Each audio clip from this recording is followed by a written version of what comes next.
Hello साथियों, नमस्कार, जय हिंद। कैसे हैं आप लोग? उम्मीद करते हैं आप लोग स्वस्थ और मस्त होंगे। साथियों, हम हिंदी पढ़ रहे थे। साथियों, हिंदी में हम वर्णमाला शुरू किए थे। हमने वर्णमाला में लगभग चैप्टर्स, साथियों लगभग पाठ जो है खत्म कर दिए हैं। साथियों, अब बचा है हमारा शब्दांश और काव्य। साथियों, हम आइए देखते हैं सबसे पहले कौन कौन सा पाठ हम एकदम पूर्णतः खत्म कर दिए पढ़ के, एकदम बेसिक से पढ़े। साथियों, हम सबसे पहले देख लेंगे। साथियों, अगर हम व्याकरण की शुरुआत किए थे साथियों हिंदी में, तो हिंदी में हम सबसे पहले भाषा पढ़े थे। भाषा के बाद हम साथियों वर्णमाला पढ़े थे, उसके बाद संधि पढ़े थे, संधि के बाद समास पढ़े थे, समास के बाद शब्द पढ़े थे, शब्द के बाद संज्ञा पढ़े थे, संज्ञा के बाद सर्वनाम, सर्वनाम के बाद क्रिया, विशेषण, काल, वाच्य, वाक्य, लिंग, वचन, कारक, प्रत्यय, उपसर्ग। इन सब सारे पाठों को हम पढ़ते हुए आगे बढ़ रहे थे। तो आइए हम पहुंच गए शब्दांश पे। साथियों, हमारा व्याकरण का लगभग पूरा खत्म हो गया है। साथियों, अब हम बात करते हैं शब्दांश की। शब्दांश में हमें क्या पढ़ना है, उसके पहले एक बार अगर आप इसको नहीं पढ़े हैं साथियों, जैसे कि हम जो पढ़ा दिए हैं, इसको आप नहीं पढ़े हैं तो प्लेलिस्ट में सबका हिंदी की प्लेलिस्ट बनी है। हिंदी की प्लेलिस्ट में साथियों एक तरफ से भाषा से लेके उपसर्ग और प्रत्यय तक का पूरा वीडियो एक तरफ से दिया है। अगर आप वहां से नहीं पढ़े हैं, अगर आप अभी अभी हमारा YouTube चैनल ज्वाइन कर रहे हैं, आपको ये सब पीछे के चैप्टर्स पढ़ना है, तो हम आपको डिस्क्रिप्शन में इसकी लिंक भी दे देंगे और प्लेलिस्ट में ये सब सारी वीडियो एक साथ पढ़ी हैं। आइए हम एक बार फिर से देख लेते हैं हम क्या क्या पढ़ लिए हैं। तो हम साथियों सबसे पहले भाषा पढ़े थे। भाषा की उत्पत्ति कैसे हुई, सबसे पहले भाषा हिंदी भाषा में आने में कितना समय लगा है साथियों। उसके बाद हम वर्णमाला पढ़े थे। वर्णमाला में स्वर, व्यंजन, स्वरों का उच्चारण स्थान, व्यंजनों का उच्चारण स्थान, संयुक्त, दीर्घ, ऊष्म, सारे के सारे हम अच्छे से पढ़े थे। उसके बाद हम संधि पढ़े थे।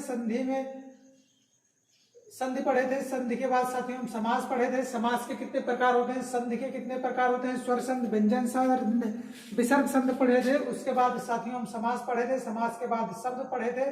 संज्ञा, सर्वनाम, क्रिया, विशेषण, क्रिया विशेषण, काल, वाच्य पढ़े थे, वाक्य पढ़े थे, लिंग पढ़े थे, वचन पढ़े थे, कारक पढ़े थे, प्रत्यय और उपसर्ग को हम पढ़ लिए थे।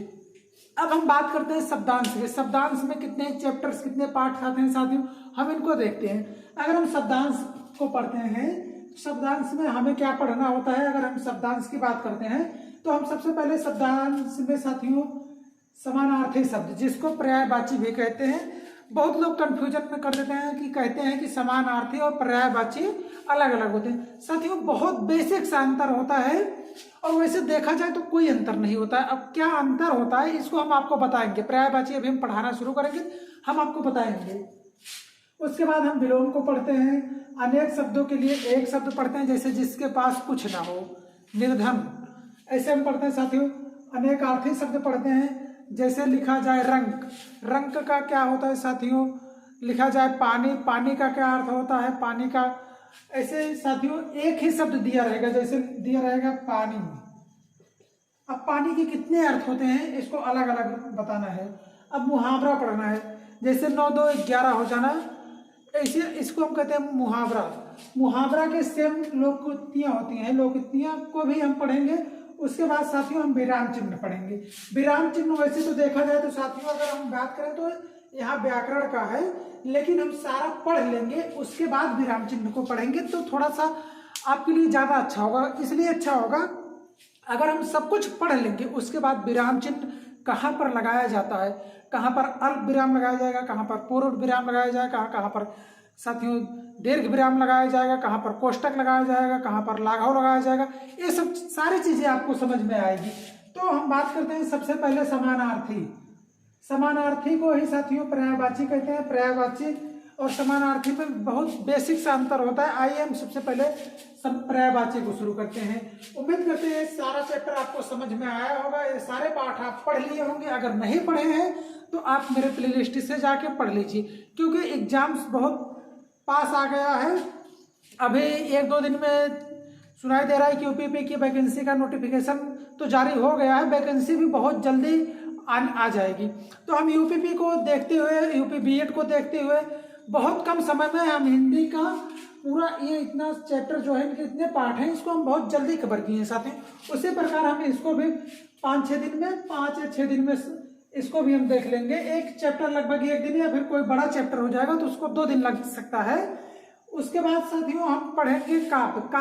काव्य थोड़ा सा बड़ा होता है, उसमें रस छंद अलंकार, रस छंद अलंकार पढ़ने के बाद हम आएंगे साथियों हिंदी का जो इतिहास है, हिंदी साहित्य का इतिहास, उस पर हम आदिकाल, भक्तिकाल, रीतकाल, आधुनिक काल को हम पढ़ेंगे। लेकिन उसके पहले हम इसको पढ़ लेंगे, उसके बाद काव्य को पढ़ेंगे। काव्य में थोड़ा सा टाइम लग जाता है, जैसे रस थोड़ा सा बड़ा पाठ पड़ जाता है, छंद थोड़ा सा बड़ा पड़ जाता है, अलंकार थोड़ा सा बड़ा हो जाता है, तो एक एक पाठ उसको पढ़ाने में 2-2, 3-3 वीडियो में कवर होगा। तो इसलिए हम सबसे पहले इसको पढ़ लेते हैं, एक एक वीडियो 1-1 दिन का होगा साथियों। तो आइए हम सबसे पहले बात करते हैं पर्यायवाची शब्द की। साथियों आइए हम देखते हैं पर्यायवाची किसे कहते हैं। अगर हम पर्यायवाची की बात करते हैं साथियों, समान अर्थ रखने वाला। पर्यायवाची का अर्थ होता है समान अर्थ रखने वाला। जैसे मार्कर है, मार्कर के और क्या क्या नाम हो सकते हैं उसी को कहते हैं। आइए हम इसकी परिभाषा देखते हैं, इसकी परिभाषा क्या कहती है। अगर हम इसकी परिभाषा की बात करते हैं, समान अर्थ रखने वाले शब्दों को पर्यायवाची शब्द कहते हैं। समान अर्थ रखने वाले का अर्थ क्या होता है, आइए हम देखते हैं समान अर्थ किसे कैसे रखते हैं। अगर हम बात करते हैं पर्यायवाची शब्द की, पर्यायवाची शब्द कैसे बना साथियों, तो पर्यायवाची शब्द 2 शब्दों से मिलकर बना है। और 2 शब्द कौन है, सबसे पहला शब्द हो जाता है हमारा पर्याय और दूसरा हो जाता है वाची। अगर हम पर्याय की बात करते हैं तो पर्याय का अर्थ होता है समान, पर्याय का अर्थ होता है समान, वाची का अर्थ होता है बोलना, यानी कि समान अर्थ बोलना, समान अर्थ वाले शब्दों को बोलना पर्यायवाची कहते हैं। आइए हम देखते हैं, इससे 2-4 उदाहरण कर लेते हैं और इसके क्वेश्चन कैसे बनते हैं इसको हम आपको बता देते हैं। इसी को साथियों समानार्थी कहते हैं। समानार्थी में थोड़ा सा हो सकता है कि कहीं कहीं घुमाने को मिल जाए, लेकिन होता यही है। अगर आपको पर्यायवाची आ रहा है तो समानार्थी आ जाएगा। इसका क्वेश्चन कैसे पूछा जाता है, घुमा के पूछा जाता है, बस वही आपको जानना है, वो हम आपको इसी वीडियो में अभी बता रहे हैं। जैसे आइए हम देखते हैं, 2-3 लिखे हैं पर्यायवाची, देख लेते हैं। जैसे लिखे आम, आम का पर्यायवाची क्या होता है, तो अगर हम आम की पर्यायवाची की बात करते हैं तो आम की पर्यायवाची आम होता है, रसाल होता है, फल श्रेष्ठ होता है। तो हम देख लेते हैं, जैसे आम के पर्यायवाची शब्द का आम, रसाल, पिकवल्लभ, फल श्रेष्ठ, साकार, अमृत फल, ये आम की पर्यायवाची होती है। अगर हम बात करते हैं वृक्ष, वृक्ष साथियों अगर हम इसकी बात करते हैं, इसकी पर्यायवाची क्या हो जाएगी, तरु, पादप, पेड़, अगम, विपट। वृक्ष जो होता है वो चल नहीं पाता। अब वैसे तरु, तर को ही वृक्ष, या फिर हम यहाँ पेड़ भी कह सकते हैं। बहुत सारे इसके आपको मिल सकते हैं उदाहरण।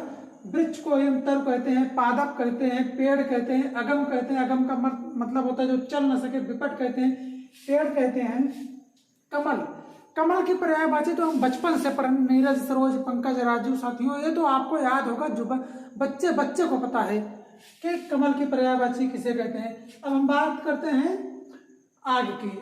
आग की पर्यायवाची क्या होगी, अगर हम आग की पर्यायवाची की बात करते हैं तो जात, वेद, अग्नि, हुतासन, अनल। इसके और भी साथियों हो सकते हैं, जैसे वायु, सखा, अग्नि। अब बात करते हैं सूर्य की।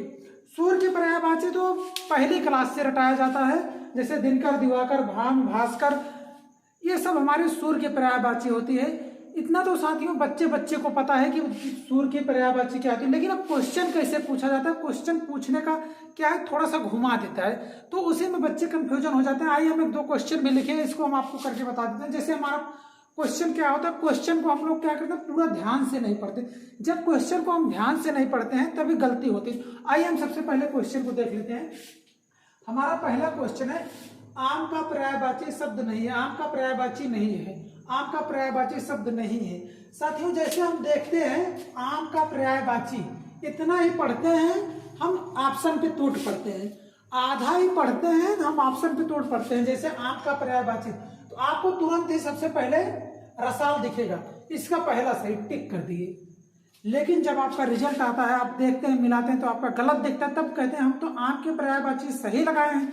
आप फिर देखते हैं यहाँ पर लिखा है नहीं, यही नहीं आपका गलत करवा देता है।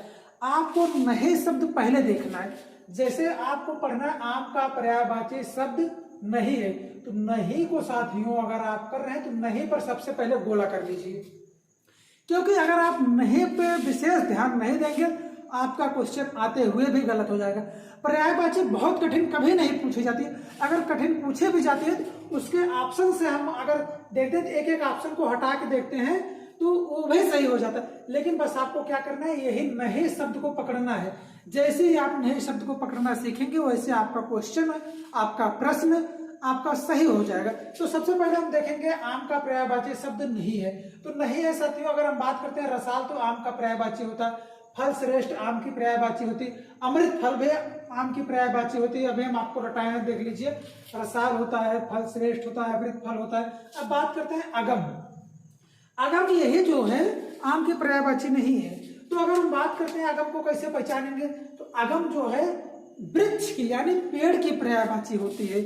अगम, अगम का मतलब है जो चल ना सके, तो वो चल कौन नहीं सकता, जो पेड़ है वही तो नहीं चल सकते हैं। अब हम बात करते हैं जैसे समानार्थी शब्द कहीं कहीं पर पूछ लिया जाता है, दिनकर का समानार्थी शब्द क्या है। अगर दिनकर की समानार्थी शब्द पूछा जा रहा है तो क्या होगा, ऑप्शन में पहले हम जाएंगे, लिखा गया है पृथ्वी, सूर्य, आग, चांद।